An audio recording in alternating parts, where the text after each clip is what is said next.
Hello everyone, let's see our next question. तो इसमें कह रहा है in which of the following lone pair indicated is involve in resonance. तो इसमें हमें सिर्फ बताना है कि जो लोन पेयर है वो कॉन्जुगेटेड सिस्टम में है कि नहीं।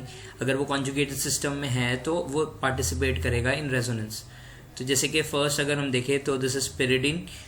तो यहाँ पे there is a resonance between 3 pi bonds.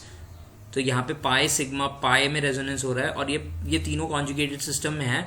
तो इसका जो लोन पेयर है ये पार्टिसिपेट नहीं करेगा रेजोनेंस में, देयरफॉर ये वाला जो आंसर हमारा नहीं होगा।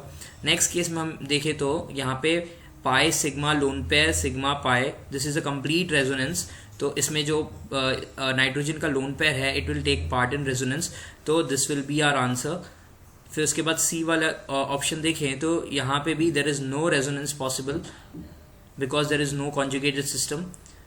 थर्ड केस डी केस में देखें तो हम यहाँ पे pi sigma and lone pair का रेजोनेंस यहाँ पे मिल रहा है हमें, तो this lone pair will take part in resonance, तो this will also be our answer. फिर ई केस में अगर देखें तो again pi sigma lone pair, ये भी एक कॉन्जुगेटेड सिस्टम है, तो यहाँ पे भी रेजोनेंस में ये पार्ट लेगा लोन पेयर।